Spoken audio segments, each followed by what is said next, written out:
श्रीमद् भगवत गीता भगवत वाणी की जय। विश्व गुरु शिल प्रभुपाद की जय। श्री श्री राधा वृंदावन चंद्र भगवान की जय। कार्तिक दामोदर माह की जय। तो अध्याय 10 श्रीमद् भगवत गीता, श्री भगवान का ऐश्वर्य, और हमारा श्लोक संख्या 6 है।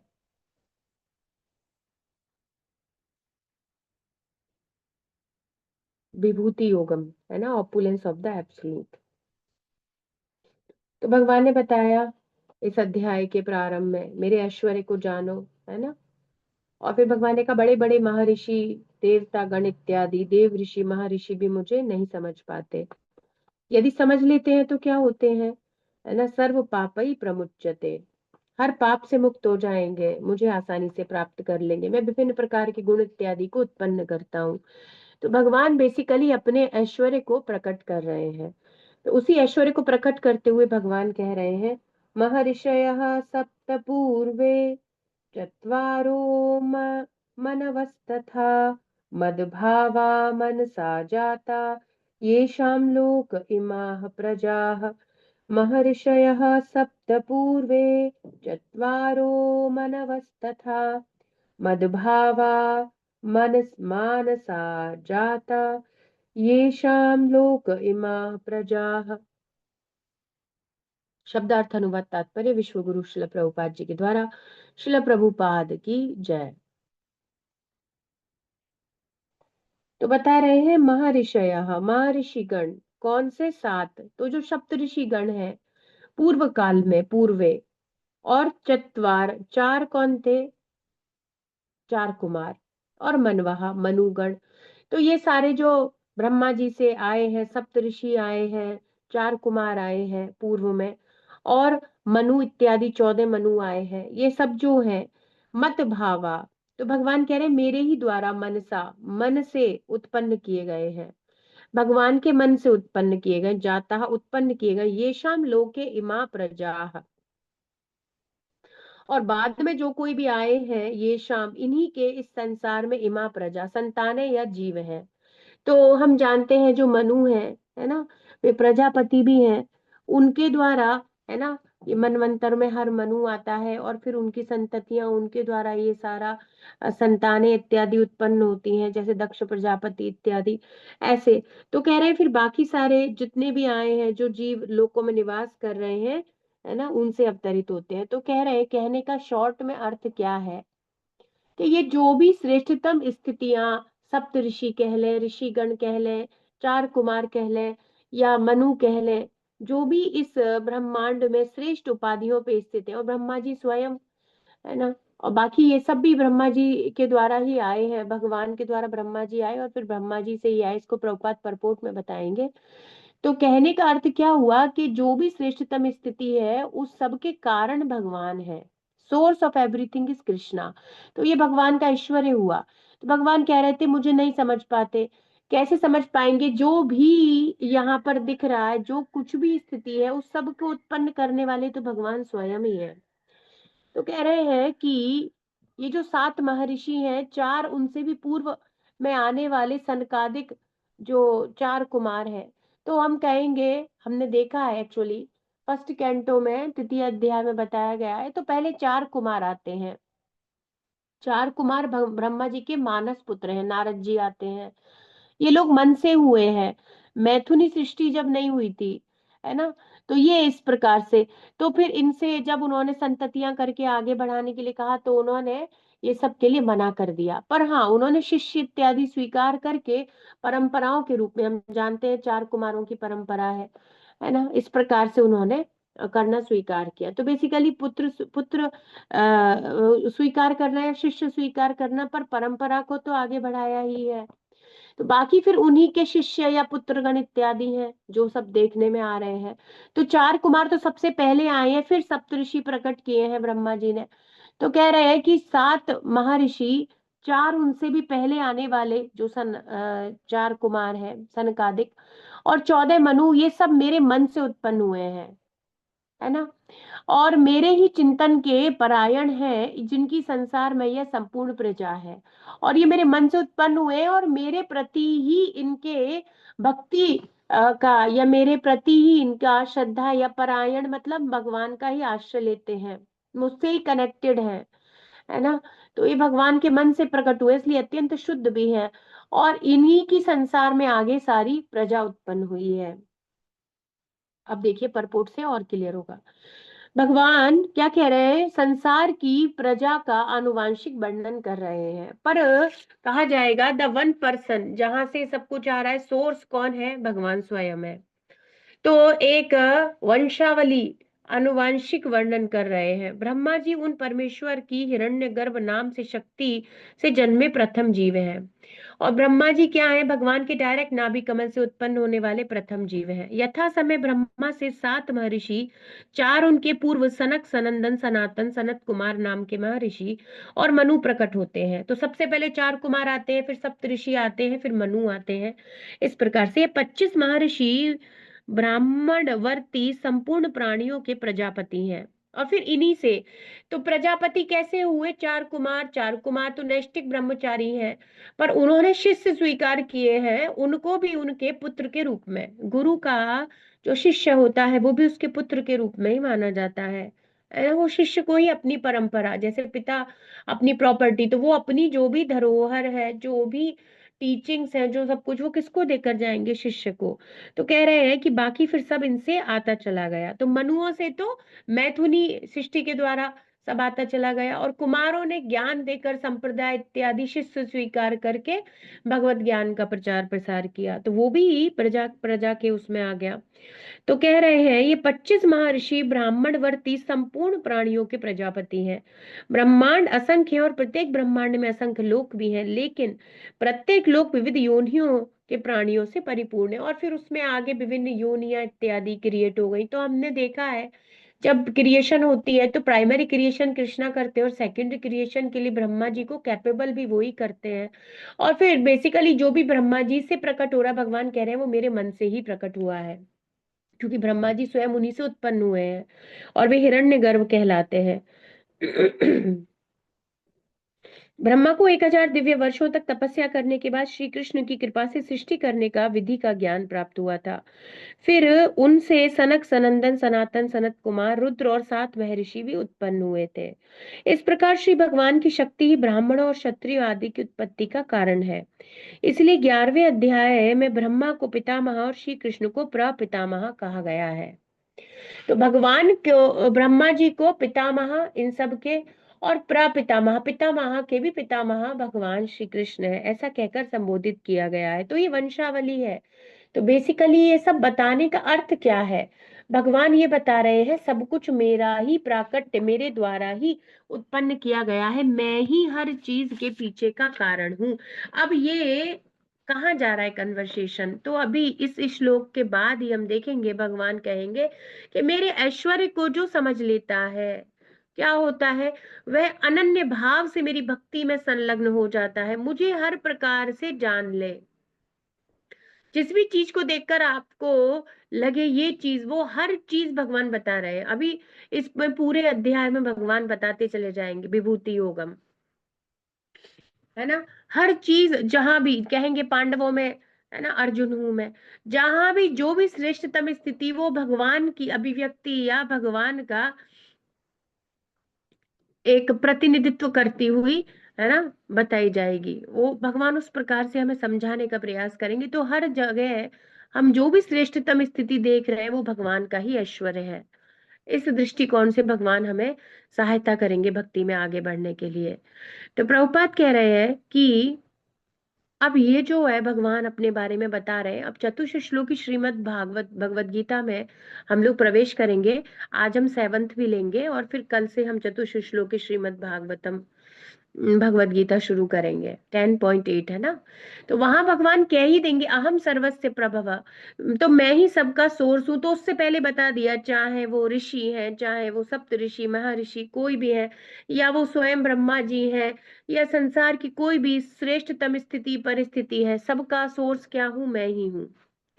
तो उसी के विषय में भगवान ने बताया कि जितने भी यहाँ श्रेष्ठतम माने जाने वाले जो ऋषिगण हैं, जो 25, है ना, प्रभुपाद कह रहे हैं ऋषिगण है, महर्षिगण, जो ब्राह्मण वर्ती संपूर्ण प्राणियों के प्रजापति के रूप में प्रतिस्थापित है, सब उन्हीं की संतानों में आएंगे। सारे जो कुल चलते हैं ना, ये गौतम, भारद्वाज, ये जो भी कुल है, ये सारे कुल है ना, इस प्रकार से सब वहीं से आया हुआ है। तो इस प्रकार से भगवान बता रहे हैं।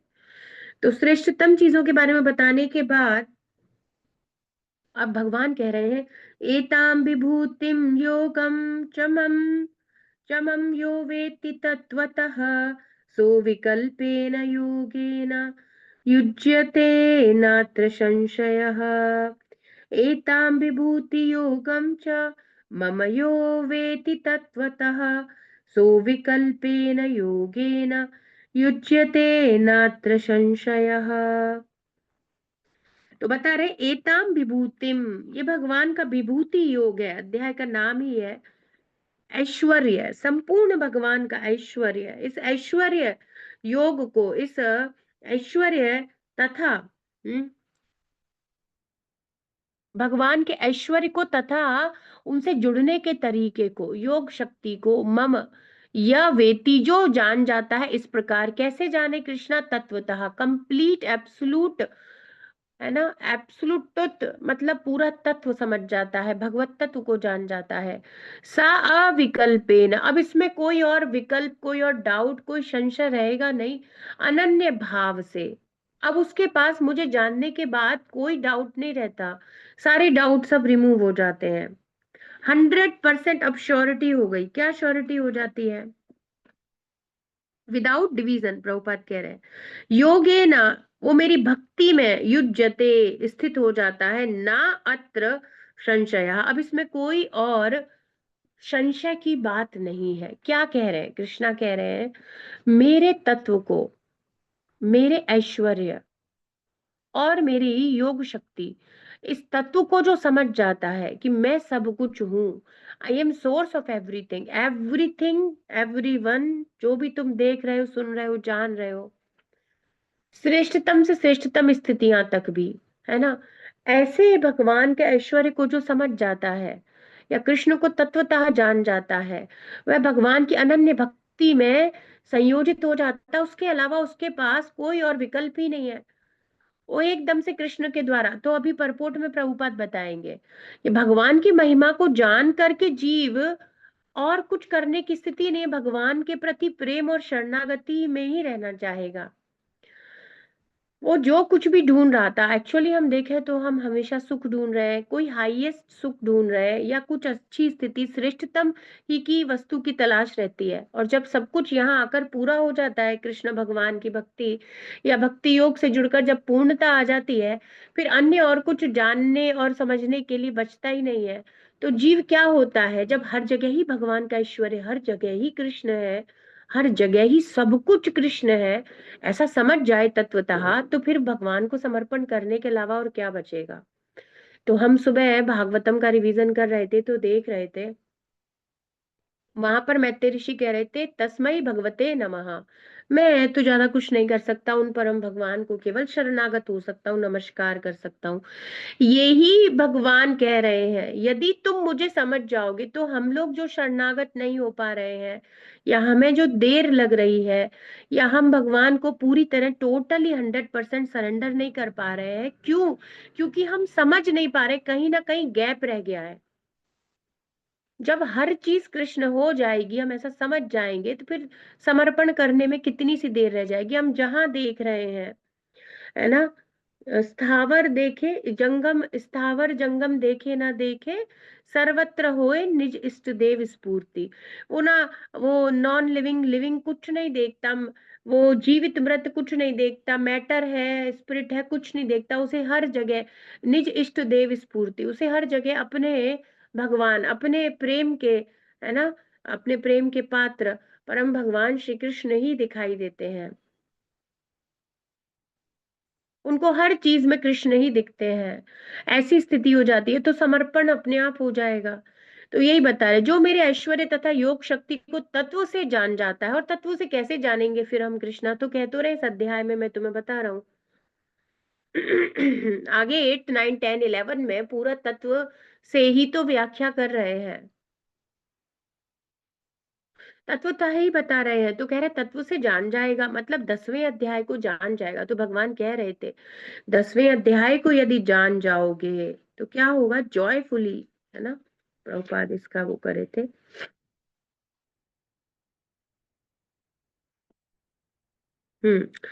आई shall impart you for your benefit and which will give you great joy. आपको अत्यंत ही सुख प्रदान हो जाएगा। तो वो सुख कैसा होगा? संसार का नहीं था, परम कह रहे थे। हाँ, परमम वचः, और परम सुख देने वाले हैं, हित काम्यया, है ना। ऐसे भगवान को जो समझ जाएगा, जो 10 चैप्टर का एक्सप्लेनेशन है, वो परम सुख में स्थित हो जाएगा, मतलब इस संसार के बाहर का। तो जो मेरे ऐश्वर्य तथा योग शक्ति को तत्व से जान जाता है, वह निसंदेह मेरी अनन्य भक्ति के परायण हो जाता है। मेरे पास अब कोई रास्ता ही नहीं, मैं क्या कहूँ, क्या बोलूं।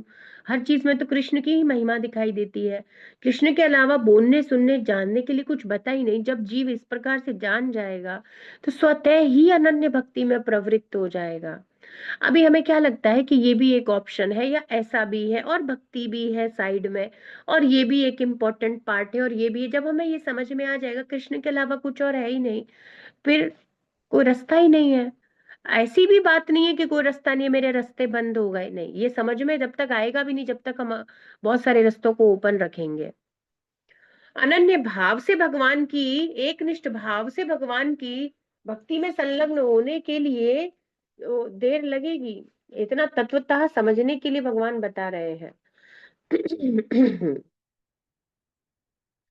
कैसे समझना है? तो प्रभुपाद बता रहे, श्री भगवान का तत्व ज्ञान आध्यात्म सिद्धि का परम शिखर है ना। तो ये जो भगवान अपने बारे में बता रहे हैं, क्या है ये? भगवान को तत्वतः जान लेना ये सर्वश्रेष्ठ स्थिति है जो कोई नॉलेज में प्राप्त कर सकता है, और वो भी ट्रांसीडेंटल लेवल पर, है ना। प्रभुपाद कह रहे, जब तक भगवान के अद्भुत ऐश्वर्यों में मनुष्य का दृढ़ विश्वास नहीं हो जाता, तब तक वह भक्ति के परायण नहीं हो सकता। तो जब तक भगवान के प्रति वो आकर्षित नहीं हो जाता, भगवान के असीम शक्तियों को समझ नहीं जाता, और हर चीज के कारण के रूप में भगवान को नहीं जान जाता, तब तक वो भगवान के प्रति समर्पित कैसे होगा? ऐसा होता है क्या, जिस चीज को हम जानते नहीं, सुनते नहीं, समझते नहीं, उस चीज के प्रति जरा सा भी आकर्षण होता हो? कभी ऐसा हुआ है? जैसे आपको किसी जगह के बारे में बताया जाए, या कोई मिठाई किसी जगह की फेमस, आपने सुना नहीं, आप कुछ नहीं पता, या कोई कोई फूड वैरायटी कुछ भी, है ना, तो आपको उस तरीके से उस चीज के लिए कोई लालच, या उस चीज के लिए कोई इच्छा थोड़ी उत्पन्न होगी। कोई भी ऐसा नाम ले लिया जाए, है ना, जो कोई विदेशी डिश हो या कोई ऐसी चीज हो, तो उसके लिए हमें ऐसा कुछ नहीं फील होगा, पर हाँ, हम कहेंगे गाजर का हलवा। अब ये क्योंकि हमें पता है ना, तो कुछ इमेज बनेगी, कुछ उसके साथ की मेमोरीज रिवाइव हो जाएंगी, और अंदर से कुछ क्रेविंग होने। तो जो चीज सुनी है, देखी है, अनुभव की है, उसी के प्रति तो आकर्षित होंगे। अब हम कृष्णा को अपनी बद्धावस्था में कैसे देख सुन सकते हैं और अनुभव कैसे प्राप्त कर सकते हैं? शास्त्र के द्वारा, केवल और केवल। गुरु, है ना, गुरु साधु शास्त्र, केवल इन्हीं के द्वारा हो सकता है। तो ऐसे भक्त जिनको अनुभव है ना, गुरु और शास्त्र। तो जब तक किसी मनुष्य को भगवान के अद्भुत ऐश्वर्य में दृढ़ विश्वास नहीं हो जाएगा, वो भगवान की एक निष्ठ होकर भक्ति नहीं कर सकता। परायण का अर्थ है पूरी तरह समर्पित, आश्रित हो गया। ऐसे अनन्य भाव से भक्ति में स्थित नहीं हो सकते जब तक हम कृष्ण को जानेंगे नहीं। लोग प्राय यह तो जानते हैं कि भगवान महान है, बहुत सुंदर परपोट है ना। तो प्रभुपाद कह रहे हैं कि ये तो जानते हैं कि उनसे पूछो, कहेंगे अरे भगवान बड़े महान है, क्या बात कर रहे हो, भगवान बहुत महान है। पर उनसे पूछा जाए कि भाई, कि महिमा के बारे में कुछ बताओ, तो वो एक दो शब्द से ज्यादा बोल नहीं पाएंगे। अरे वो सब जगह स्थित है, वो बहुत पावरफुल है, बस इतना कुछ दो चार शब्द बोल करके। So they don't want to go into the details, and detailing is very important. Actually, detailing is the sign of love. Detailing is the sign of love.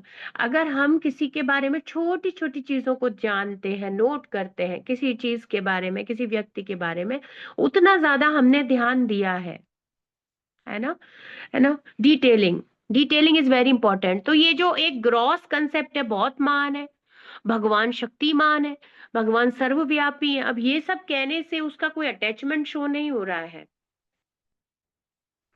वो कृष्ण है और वो यशोदा मैया के, और फिर बहुत सारी भगवान की अनंत। तो भक्त से पूछा जाएगा तो एक बहुत लंबा, और यहाँ एक पूछो तो दो चार शब्द से ज्यादा वो भगवान के बारे में कोई व्याख्या भी नहीं कर पाएगा। यदि बोलने के लिए कह दिया जाए तो 5 मिनट माइक पकड़ना भी कठिन हो जाएगा। We can not, you know, we can not, हम उस प्रकार से एक्सप्रेस ही नहीं कर सकते, क्योंकि हमारे पास वो स्थिति ही नहीं है। हम जानते ही बहुत कम है भगवान के बारे में। वो जानने के लिए रोज शिला प्रभुपाद जी की पुस्तकें पढ़नी है।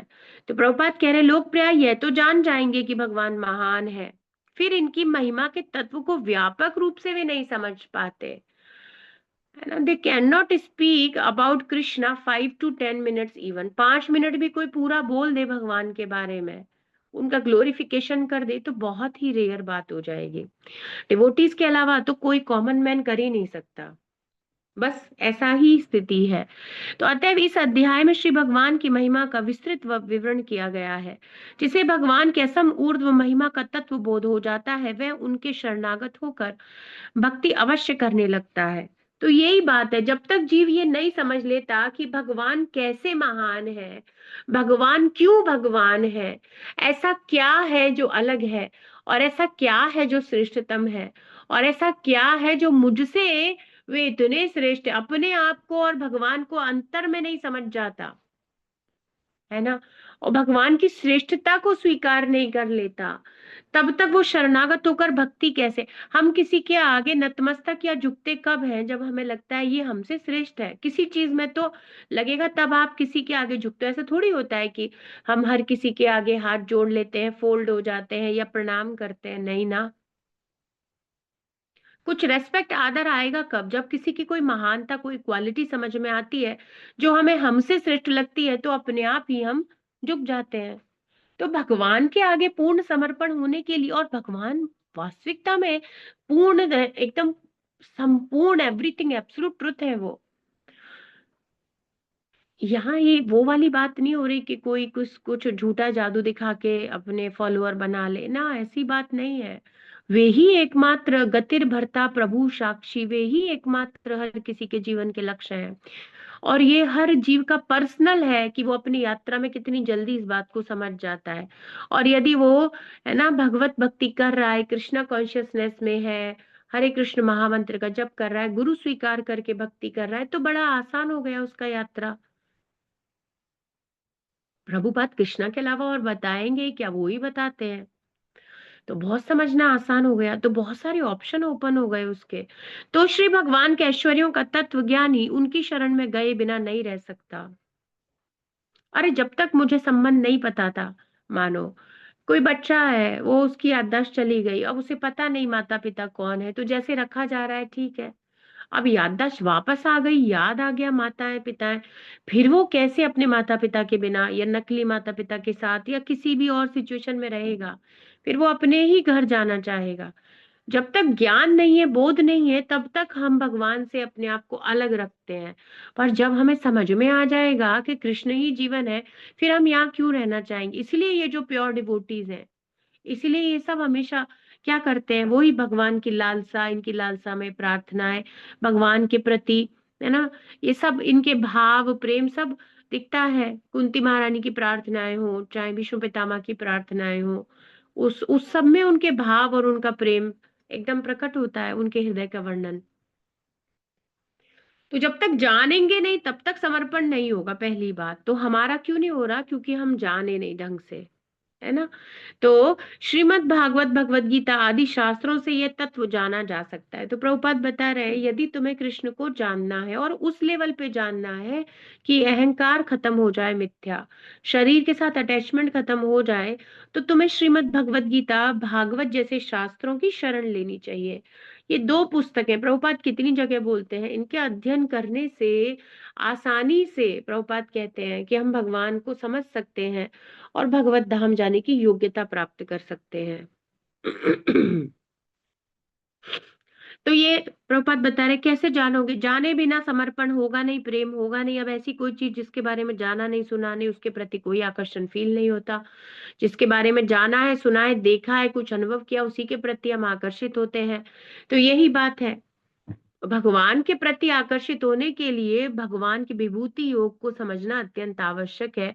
और प्रभुपाद कह रहे हैं कि भगवत गीता और भागवत, ये दो पुस्तकें इसमें सबसे बड़ी सहायता करने वाली हैं। तो इस ब्रह्मांड के संचालन में नियुक्त नाना देवताओं में ब्रह्मा, शिव, चार कुमार और अन्य प्रजापति प्रधान है। इस प्रकार ब्रह्मांड की प्रजा के बहुत से पितामह हैं। वे सभी परमेश्वर श्री कृष्ण से उत्पन्न हुए हैं। तो अब इस ब्रह्मांड की संरचना की बात करें, जो भगवान अभी पूर्व के श्लोक में बता रहे थे, तो उसमें बहुत सारे देवी देवता, ब्रह्मा जी से लेकर के शिव जी, चारों कुमार, ये सबको भगवान ने नियुक्त किया है, कुछ कुछ कार्य देकर अपनी सेवा में संलग्न किया है। तो इस ब्रह्मांड की प्रजा के बहुत सारे पितामह हैं, लेकिन परम भगवान श्री कृष्ण ही वो परम पिता है जिनसे बाकी सब और ये संसार उत्पन्न हुआ है। इस न्याय से भगवान श्री कृष्ण सब पितामहों के भी आदि पितामह हैं, इसलिए उन्हें प्रपितामह कहा गया है। श्री भगवान के कतिपय ऐश्वर्य हैं जिनमें अटूट विश्वास हो जाने पर मनुष्य श्री कृष्ण को अतिशय श्रद्धा रहित स्वीकार करके निसंदेह उनकी श्रद्धा सहित होगा, स्वीकार करके निसंदेह उनकी भक्ति करता है। तो ये अध्याय क्या करता है, भगवान को जानने में, और एक एक चीज बताएंगे। इंद्र हूं मैं, मन में, ये इंद्रियों में मन हूं मैं, इतना डीपली अपने आप को बताएंगे कि इस प्रकार से यदि कोई कृष्ण को जान ले, है ना, 10वें अध्याय के द्वारा यदि कोई भगवान श्री कृष्ण को समझ ले, तो 100% वो कृष्णा के प्रति समर्पित हुए बिना रह नहीं सकेगा। एक नेचुरल टेंडेंसी है कि हम श्रेष्ठतम वस्तु की तरफ ही आकर्षित होना चाहते हैं। ऐसी कोई कोई व्यक्ति नहीं है जो कहेगा कि बिल्कुल बदसूरत स्थिति हो और बिल्कुल गंदा अनक्लीन होम हो या कोई अनक्लीन स्थिति हो वो पसंद आती है। नहीं, सबको स्वच्छ, श्रेष्ठतम, साफ, सुंदर, यही चीज समझ में आती है ना। क्यों? क्योंकि यही हमारा स्वभाव और प्रवृत्ति है। सत्यचित आनंद हमारा ऐसा स्वरूप है। इसीलिए हम उन्हीं चीजों के प्रति और श्रेष्ठतम स्थितियों के प्रति ही आकर्षित होते हैं। कौन झोंपड़ी की तरफ आकर्षित होता है? हम ऐश्वर्यों की प्रति ही आकर्षित होते हैं। आकर्षण ही सारा इसी बात का है। और भगवान का ऐश्वर्य तो ट्रांसीडेंटल, अद्भुत है। माया के द्वारा तो छल के रूप में बहुत कुछ क्रिएट किया जाता है। वो रेप्लिका बनाने में लगी है कृष्णा की। वही तो है, आध्यात्मिक जगत का विकृत प्रतिबिंब है। आज का कोट आपने पढ़ा ही होगा, है ना। वहां प्रेम है और यहाँ काम है। एकदम विकृत प्रतिबिंब, इतना विकृत कर दिया है मनुष्य को पता ही नहीं चलता। तो प्रभुपाद कह रहे हैं कि भगवान के जो कतिपय ऐश्वर्य हैं, इनमें अटूट विश्वास हो जाने पर मनुष्य श्री कृष्ण को अतिशय श्रद्धा सहित स्वीकार करके निसंदेह भक्ति करेगा। कहने की बात ये है समझने की कि हमारा स्वभाव ही है सेवा करना।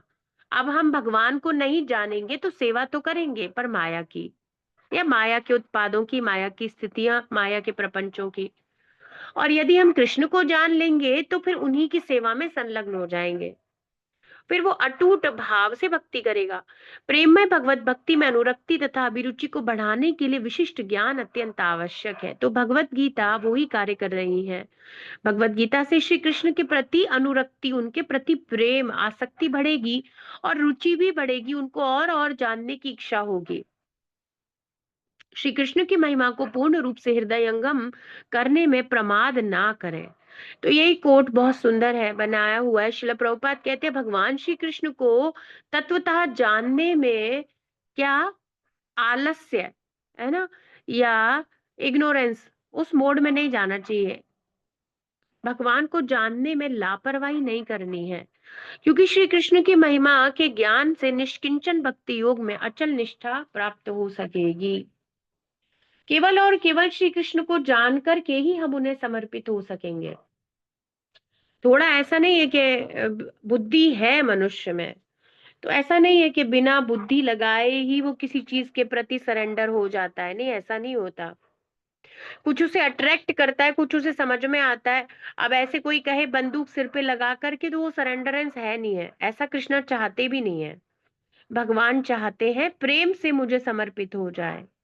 प्रेम, वो मेरे श्रेष्ठतम स्थितियों को देखे, वो मुझे समझे कि मैं उसके जीवन का लक्ष्य हूँ। इस प्रकार से स्वतः अपने हृदय से मेरी सेवा और मेरे मेरे प्रति प्रेम में वो प्रवृत्त हो जाए। जबरदस्ती तो फिर कितनी देर लगती है, जब माया जैसा भ्रम इकट्ठा कर सकते हैं, इतना सब कुछ क्रिएट कर सकते हैं, तो प्रेम कौन सी बड़ी चीज है। पर भगवान वास्तविकता में चाहते हैं इसे। वो वो जब ही टिकेगा ना भाई, गोलोक, अगर मानो हम भगवत धाम जाते हैं आध्यात्मिक जगत में, तो वहां तो सब प्रेम का ही है। तो ऐसा नकली बंदूक के वाला तो नहीं होगा। और स्वाभाविक स्थिति है हमारा, तो प्रभुपाद कहते हैं our original consciousness is Krishna consciousness. हमारा स्वाभाविक ही भगवान के प्रति प्रेम है, बस वो छिप गया है संसार में। तो प्रभुपाद कह रहे हैं कृष्ण की महानता को समझने में उपेक्षा भाव नहीं बरतना चाहिए, क्योंकि कृष्ण की महानता को जानने पर ही एकनिष्ठ होकर भक्ति की जा सकेगी। तो भगवान की महिमा को पूर्ण रूप से हृदयंगम करने में प्रमाद नहीं करना चाहिए, लापरवाही नहीं बरतनी चाहिए। कृष्ण के बारे में सुनना चाहिए। बिना सुने, बिना जाने, बिना समझे हमें भगवान से आकर्षण नहीं होगा, क्योंकि अभी हम माया के द्वारा बद्ध जीव हैं, माया के प्रति आकर्षित हैं। ज्यादा सुनना चाहिए, ज्यादा जानना चाहिए, है ना। ये बहुत ही जरूरी है। और दो पुस्तकों को प्रभुपाद बता रहे हैं, भगवत गीता और भागवतम। इन दोनों पुस्तकों के द्वारा हम श्री कृष्ण के संपूर्ण ऐश्वर्य को समझने की कुछ योग्यता प्राप्त कर सकते हैं। श्री कृष्ण की महिमा के ज्ञान से जब किसी के जीवन में ये आ जाता है, दिस इज रियल। अच्छा एवा बताओ, दो घी है, एक नकली घी है और एक असली एकदम शुद्ध गाय का देसी घी है ना। आपको दोनों को टेस्ट करा दिया जाए, अब जो रियल गाय के घी का टेस्ट आपके जिह्वा को लग जाए, उसके बाद आप नकली किसी भी चीज को स्वीकार करने के लिए एग्री नहीं होने वाले, है ना। आपकी कैपेसिटी है, कैपेसिटी नहीं है, पर अब आप उस टेस्ट को भूल नहीं सकते कि ये रियल तो नहीं है, ये रियल नहीं है। अब आप वो, तो ऐसे ही जिससे भगवत भक्ति का एक बार रस का आनंद प्राप्त हो गया, भगवान के प्रति जिसका चित्त एक बार आकर्षित हो गया, अब वो इस संसार के नकली सौंदर्य, रूप, रंग इत्यादि के प्रति आकर्षित नहीं होगा। इस प्रकार से हमें भगवान को जानना है, ऐश्वर्य को समझना है, कि हमारे जितने भी मिथ्या आकर्षण है रिमूव हो जाएं। तो श्री कृष्ण की महिमा के ज्ञान से निष्किंचन भक्ति योग, मतलब अनन्य भक्ति में प्रवृत्त हो जाएगा। एक निष्ठ, अब और किसी के प्रति निष्ठा नहीं, केवल कृष्णा के प्रति ही अनन्य भाव है, अन्य कोई नहीं। ऐसी स्थिति में भक्ति करने लगेगा वो साधक, तब अचल निष्ठा उत्पन्न हो जाएगी। अब बचा क्या फिर। तो भगवान को जानने से भगवान के प्रति निष्ठा और प्रेम उत्पन्न हो रहा है, इसीलिए नित्यम भागवत सेवया, है ना, बताया गया है। नित्य भागवत पढ़ोगे, नित्य जानोगे, तो क्या होगा, भगवान के प्रति अचल श्रद्धा उत्पन्न हो जाएगी, जो इमूवेबल है। अब भगवान को, उसके बाद एक बार भगवान के चरण कमलों का रस ग्रहण, है ना, कहते हैं नेक्टर आने के बाद फिर कभी वो जीव भगवान को छोड़कर कहीं और नहीं जाना चाहेगा। जिसने रियल देसी घी खाया है, फिर वो नकली और असली को जब जान गया है, अब वो उसके गले से नकली उतरेगा नहीं, अब नहीं खा सकता। अब उसे समझ में आ गया। ऐसे ही हमें संसार का ये जो मोह है, भ्रम है, सब क्लियर हो जाएगा जब हमें भगवान का ईश्वर समझ में आ जाएगा। तो ये बहुत जरूरी है। और ये करने से क्या हो जाएगा, भगवान की अनन्य भाव से भक्ति में, सो अविकल्पेन योगेन युज्यते नात्र संशय, इसमें कोई संशय नहीं है, भगवान खुद ही कह रहे हैं। तो एक्चुअली कृष्णा भी जानते हैं हम कब तक भगवान से दूर हैं, जीव को कब तक माया ठग सकती है, कब तक माया का पर्दा में या माया के अंधेरे में वो बैठा रहेगा, कब तक रह सकता है। जब तक जीव भगवत भक्ति रूपी लाइट, वो प्रकाश, ओम अज्ञान तिमिरांधस से उत्पन्न नहीं कर लेता। और उसमें सहायता करते हैं भगवान के ही शुद्ध प्रतिनिधि भगवत भक्त गुरु, और हमें मिले शिल प्रभुपाद, है ना। उनके सहयोग करने से हम अपने ही अंतःकरण में बैठे हुए अपने हृदय के स्वामी को देख सकेंगे। कितनी अद्भुत बात है। तो एक्चुअली उनको भेजना भगवान की ही कृपा है। वे दयालु हैं, तभी उन्होंने अपने भगवत भक्त को भेजा। वे खुद ही हमें, तो प्रभुपाद कहते ही हैं, भगवान हमें भगवत धाम ले जाने के लिए हमसे ज्यादा उत्सुक है, इसलिए वो मार्ग बनाते हैं।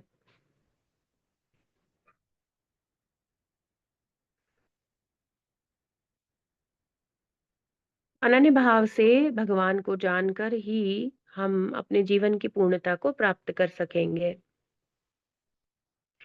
ये जो विचलित होते हैं हम भक्ति करते हुए, इसका एक ही सॉल्यूशन है ना? जो भी आकर्षण किसी भी रूप में किसी भी प्रकार के हो सकते हैं, कोई भी स्थिति परिस्थिति है जो कृष्ण से दूर ले जाने वाली है, उन सब का एक ही समाधान है, और ज्यादा भगवत तत्व को जाना जाए। उसी के लिए ये श्रीमद् भगवत गीता चतुर्थ श्लोक की दी गई है, और डीपली, है ना, हम इस तत्व को जान सके, तो उसको भगवान रिवील करेंगे। तो कल से हम इसका अध्ययन प्रारंभ करेंगे। तो कल शिला प्रभुपाद जी का डिसअपियरेंस डे है, उसी पर हम अपना श्रीमद् भागवतम का नया अध्याय प्रारंभ करेंगे, और संध्या के समय श्रीमद् भगवत गीता में चतुर्थ श्लोक की श्रीमद् भगवत गीता प्रारंभ करेंगे। श्रीमद् भगवत गीता भगवत वाणी की जय। विश्व गुरु शिल प्रभुपाद की जय। श्री श्री राधा वृंदावन चंद्र भगवान की जय। राधा दामोदर